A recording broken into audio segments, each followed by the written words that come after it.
A very warm good afternoon to all the dear students and welcome back to the class of Business Startups and Innovation. We are going on with our unit 1, that is starting a small enterprise. We have seen that how important a small scale enterprise or a small scale industry is in the development of the economy of any country. These are the steps which are required for the selection of any small scale enterprise, and this is a flow chart that we had discussed with regards to selection of any industry. In the last class, we had discussed the process of starting a small enterprise. So this is basically the process which is generally undertaken whenever a small enterprise has to be started. So first of all, there has to be an underlying motive, an underlying purpose on the basis of which you want to start your own enterprise. Then after that, definitely you require the formulation of ideas, because without any great or without any successful idea, no enterprise or no startup can be successful. That is why our next step is definitely going to be the formulation of ideas, wherein you will have to discuss, you will have to elaborate, you will have to decide upon the ideas based on which you want to create your startup. After that, we will have our project planning. That is, once we have decided upon our idea, we will have to start the planning process as to how it can be implemented. Then after that, we will do a practical elaboration, that is, we will expand upon that idea, and then we will start with the entire work. So this is generally the process which is followed for starting a small scale enterprise. Next, we were discussing about the essentials of a small entrepreneur. Whenever there is an entrepreneur who is running or who is wanting to run any small scale enterprise at a very small level, he should be the one who should be aware about all the things. Generally, what happens that whenever you are running a big company, or whenever you are working in a big company, say Reliance or say JP Morgan or say Tata's, usually what happens in such companies is that you have various departments. So suppose there will be a production department, there will be a marketing department, a finance department. In case of finance department, you will be having a person who will be heading that department. Under him also, you will be having various people who will be aware about the finance of function, about the function of finance. So in that particular case, if that person is not aware any about any concept of marketing, then also it is fine, because he is not supposed to do the marketing work. In case of marketing, there will be another head who is experienced or who has an MBA in marketing, and he will be handling all that work. But whenever you are working or whenever you are operating as a small entrepreneur, you're not going to have any departments, you're not going to have so much of money that you can employ different people with different experience levels. So in this particular case, it is very, very important that you are aware about each and everything that is going on in your enterprise. You need to be aware about the finance aspect, also about the marketing, HR, and about your product, about the production climate, each and everything you need to be aware about. So we had seen that in case of essentials, the first point is that you need to be aware about the product line, about the basic product that you are creating. Then you need to have basic practical experience also at the floor level, that you know how production is done. Also, you need to be aware about what the raw material requirements are going to be and from where the raw materials can be obtained. At the same time, you should be aware about keeping accounts, that you know what is a debit entry, what is a credit entry, how to keep and maintain the accounts. Then you should be having knowledge about the marketing channels. You should make sure that the stipulated, that is the minimum required quality, is maintained in case of production. Along with this, you should also be well versed in the case of taxation, that whatever taxation you are doing, you should be aware about your income tax returns, GST returns, TDS. Each and every aspect is required to be dealt with in detail. Along with that, there are various bureaucratic regulations, there are various rules, norms, political agendas which are required to be fulfilled. Next, we are going to discuss that the entrepreneur should be knowing the benefits available to SSIs. That is, he should be knowing that, you know, what are the benefits available from the side of the government to the small scale industries. Generally, what happens that, you know, in India, we have many large scale industries, but in the initial stages, the small scale industries were not promoted a lot. So that is why nowadays the government is promoting to a very large extent the small scale industries. So that is why every entrepreneur should be, aware about all the benefits that are available to the SSIs, that what are the different benefits available. Many times the government provides land at subsidized prices or machinery at subsidized prices, or the government or the local government might even provide electricity at free cost, at no cost, or at subsidized cost.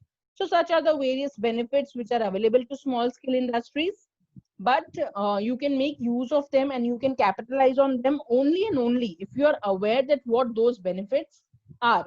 Suppose if you are setting up your industry in any rural or any backward area, then again the government will be very much supportive of your enterprise.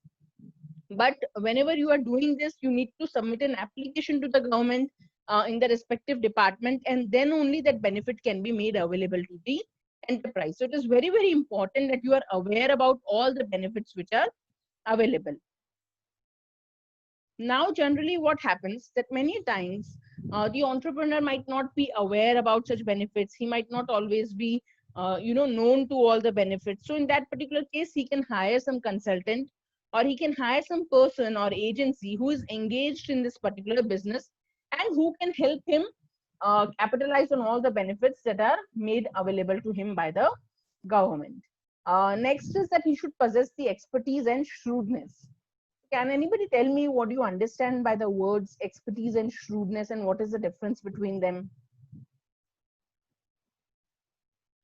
So whenever we are talking about expertise, it means that he should be an expert in the product line that he is starting. That means that he should be aware about all the small things, about all the big things, about each and every aspect of that particular business. He should be totally aware as to how he can run that particular business successfully. He should have all the knowledge about the machinery, about the land, about the labor, about the production process, about the marketing, finance. He should be an expert in all the fields. Then and then only it will be possible for him to successfully run the enterprise. And when we're talking about shrewdness, shrewdness is using an application of your mind at the right time in the right thing.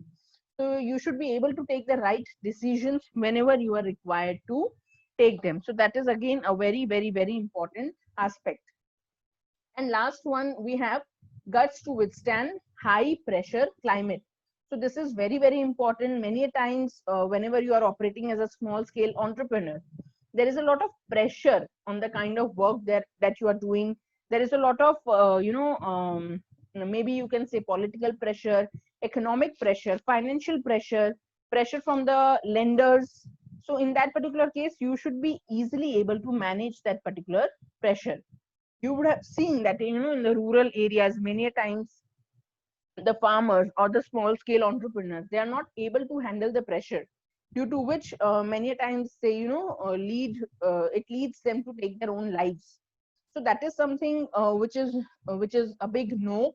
And whenever you are starting your small enterprise, it is very important that you are able to handle the pressure, because whenever you are operating as a small scale entrepreneur, many a times you will be facing the financial issues also, that you are not able to improve your capital, you are not able to obtain loan from any bank, or you are not able to obtain finance from any particular place. So it is very important that you are able to handle the pressure. Again, since you are a small entrepreneur, it might not be easy for you to obtain permission for setting up your industry, for setting up your plant, or for starting your own production at the right time. Many times it so happens that once you have started the production, there might be some issue coming up from the government or from the department.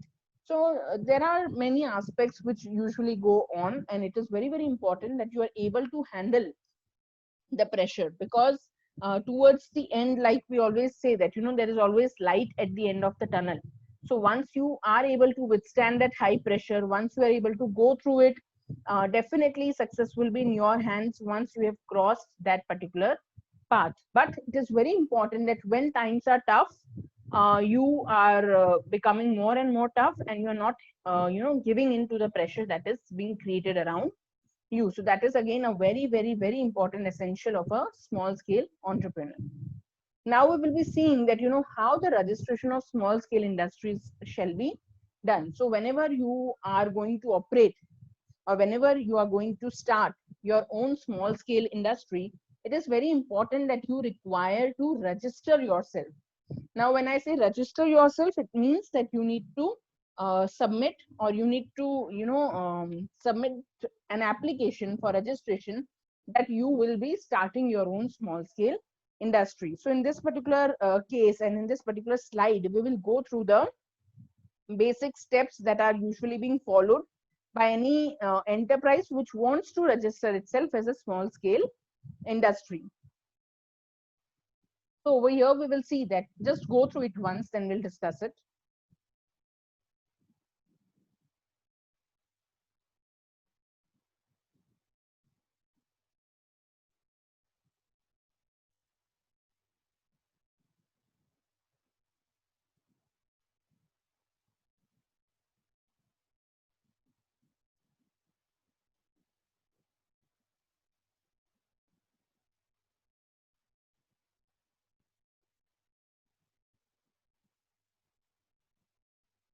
So our first step is that any small scale industry which is employing more than 10 workers, for them it is compulsory to get themselves registered with the Directorate of Industries in their particular state. So suppose if you are setting up your small scale industry in Surat, you need to submit your application with the Directorate of Industries in Gujarat.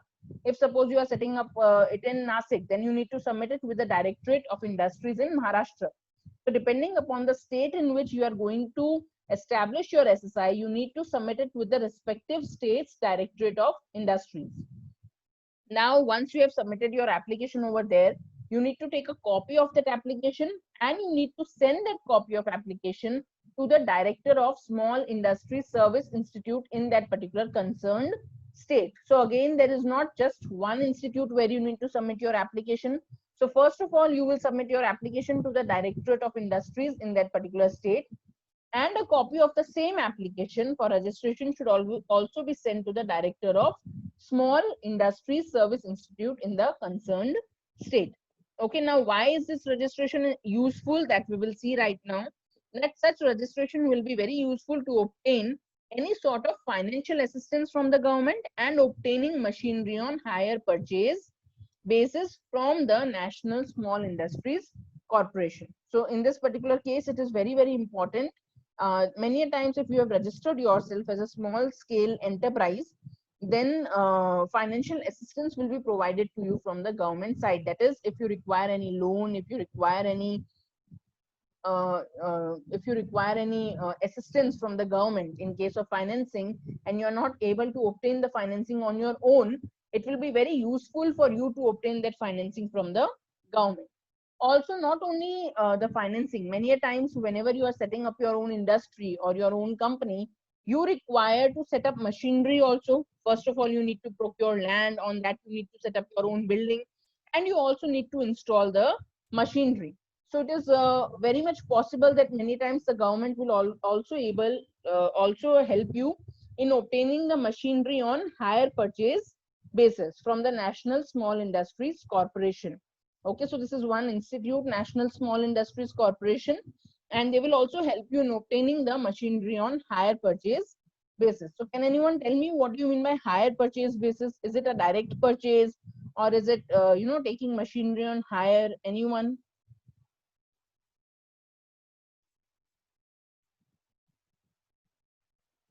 So basically, what happens in case of hire purchase agreement is that it is a system in the case of which one pays for a thing in regular installments while having the use of it.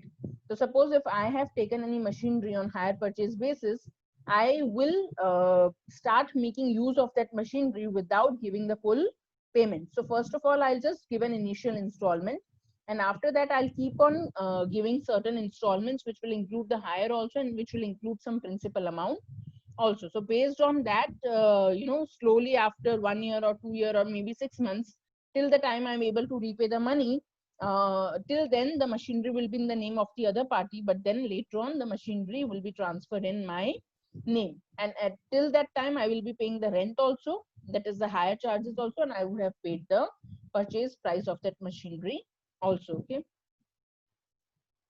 Next is the government can also provide assistance in the supply of controlled raw materials, specific certificate for imported raw materials, and facilities for export promotion shall be made available by the state directorate. So once you have submitted an application, you are getting financial assistance, you are getting assistance regarding obtaining the machinery, and along with that, you can also get assistance regarding the supply of raw materials.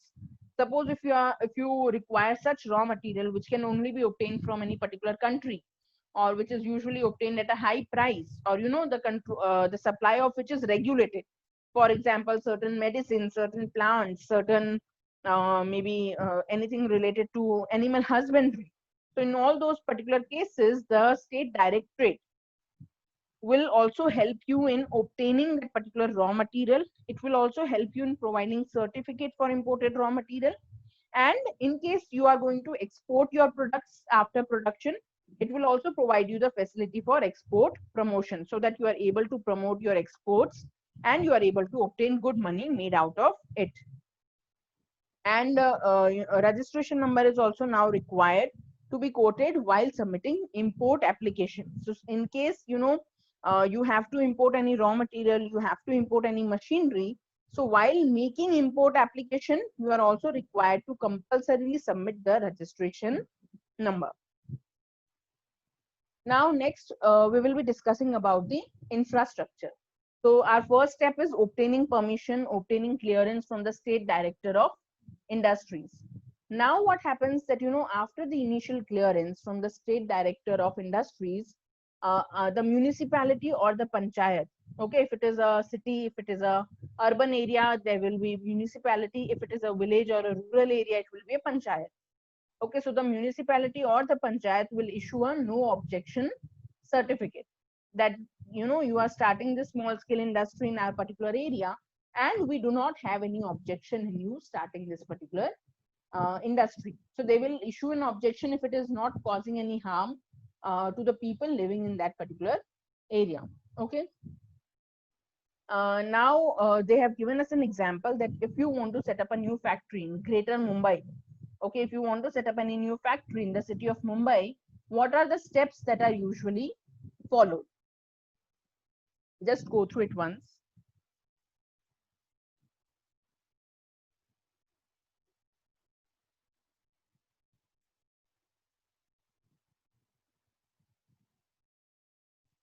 So first of all, we apply to the Industries Commissioner and obtain the NOC. So first of all, definitely, as it is an urban area, you will apply to the Industries Commissioner and obtain the no objection certificate.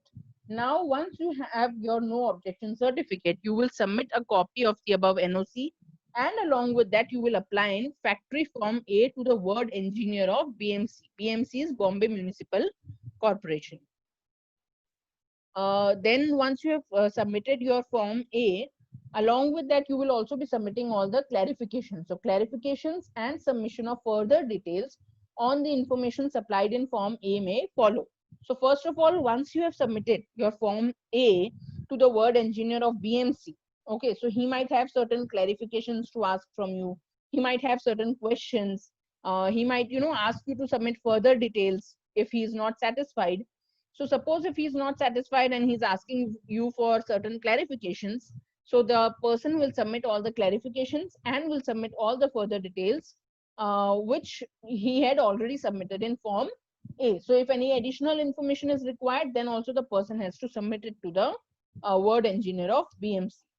Now the sub engineer, okay, so once he has submitted it to the head engineer, the person working below him, that is the sub engineer, will come to the place where you are going to set up your enterprise, and he will inspect all the premises.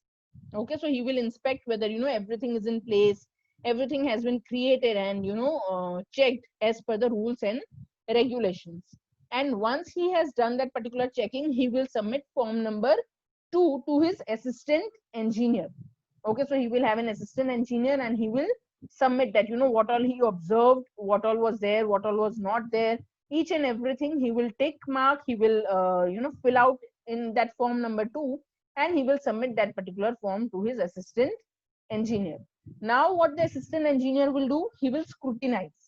Scrutinize means that he will check all the details and confirm if the applicant's activity conforms to the zone, and will intimate to the applicant in form number 3 if there is no objection, or in form number 4 if there is objection. So now this step is very very important.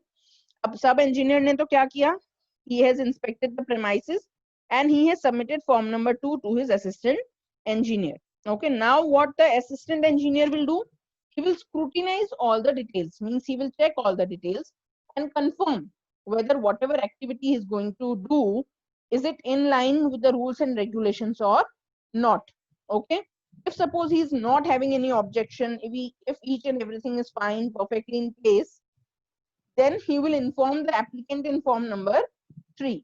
And suppose if he is having any objection, if he is not okay with the way things have been done, then he will submit it to the, or he will inform it to the applicant in form number 4. Okay, so form number 3 if there is no objection, and form number 4 if there is any objection.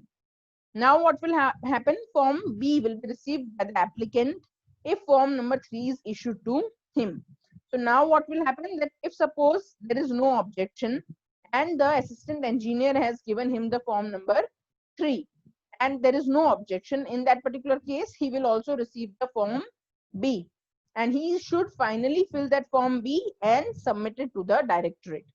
Okay, now within 21 days after the submission of forms A, B and the factory plans in triplicate means in 3 copies, the assistant engineer will issue form number 5 and 6. So once they will take 21 days, and once they have collected all the forms, that is A, B and all the factory plans, that is the outlay in 3 copies, then the assistant engineer will have to issue form number 5 and 6.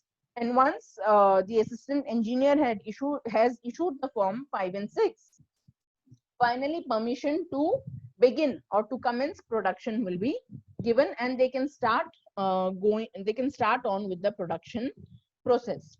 Okay, so this is the process. Now you might be wondering that, what if form number 4 has been given and if there is any objection, then in that particular case they will have to reapply to the industries commissioner, and they will have to reapply to the ward engineer, keeping in mind all the objections that have been pointed out. Okay, so it is best that you are able to comply with all the rules and regulations from the initial stage itself, and you are submitting the application so that directly form number 3 can be issued to you. In that particular case there will be no error, and then directly within 21 days you will be obtaining the final permission, and you can submit and you can start your production. So this was about infrastructure. Now talking about machinery. In case of machinery, again, like we discussed that, for a small entrepreneur, it is not always easy to obtain the machinery or to obtain the raw materials or to obtain any required, equipment. So what happens in such cases, that small entrepreneur can obtain the machinery from National Small Industries Corporation under the hire purchase scheme. So we just discussed that, what a hire purchase scheme is. In case you are not able to pay the entire amount of purchasing a machinery at the same time or immediately, what you can do is you can just pay an installment, and later on at regular time intervals you can pay the higher charges along with the installment amount that you are supposed to pay. So depending upon the speed at which you are able to make the payment, within 6 months or within 1 year or 2 years, you will be finally able to purchase that machinery on your own. And regarding this, the National Small Industries Corporation provides assistance to the small entrepreneur. Now, when was the scheme launched? The scheme was launched in March 1956. So India had obtained independence in 1947 August, and since that time it has been a huge focus of the government of India to promote the setting up of more and more industries, to promote the setting up of more and more machineries. So that is why, to make it easy for the entrepreneurs to obtain machinery, this particular scheme was launched in March 1956. But to obtain this facility, what is the procedure that is required? That first of all, he has to list himself as a member of the National Small Industries Corporation, and whenever he is submitting his application form, it should be accompanied by the registration certificate and the report of director of industries. Okay, so whenever he is submitting his application form, the registration certificate that he had initially obtained from the director of industries and the report of director of industries should also be submitted along with it, so that it is proof that he has obtained permission for the commencement of the production of the equipments that he's going to produce. Along with this, it will also require information on organizational setup, that what is the setup that is being followed, what is the program of production, that how are they going to produce, is it going to be working in 2 shift, 1 shift, what is the setup, what is the layout that they are going to follow, how many departments are going to be there, how many buildings are going to be set up, how people are going to be seated. All this information is required to be filled in, and along with that, the marketability and profitability of the enterprise should also be submitted. Now, what do you mean by marketability and profitability? Anyone?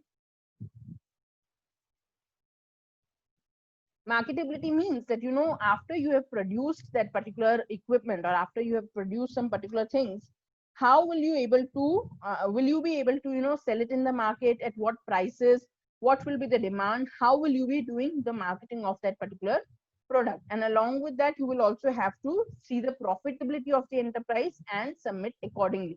So once you see the profitability, you will also have to mention that how much profit you are expecting, what level of production you are going to do, what are your costs going to be, what is going to be your gross profit, what are your going to be your variable costs, your fixed costs, and later on finally your net profit. So once you are submitting all the details to the National Small Industries Corporation, it is incomplete without details about your organizational setup, about your program of production, about your marketability, as well as about your profitability of the enterprise. So this is it for today. We have gone through the steps that are required for registration of small scale industries, also about the infrastructure and machinery. So since this is the first year of this particular subject and of this particular syllabus, we cannot anticipate and we cannot have any idea as to what sort of questions VNSG is going to ask, because usually we used to get an idea based on the last 3 or 4 years question papers. But this time, since this is the new syllabus, that approach is not possible. So in that particular case, we are anticipating that the steps required for registration will play a very, very important role, and definitely any one of this particular steps or this particular process will definitely be asked by university. So please make sure you are reading this in detail in the reference book by Mr. Vasant Desai also, as well as referring all this in the PPT as well. And also in Google Classroom, in the classwork under the material section, I have posted the full PDF of Vasant Desai of all the relevant chapters that we are going to do. So I understand that in times of COVID, it is not possible for all of you to purchase or borrow the reference book from any shop. So in that particular case, you can refer that PDF and you can start reading the material from now itself, so that it will be easier for you later on. So that is it for today. Thank you very much, dear students, for attending the class, and have a good day.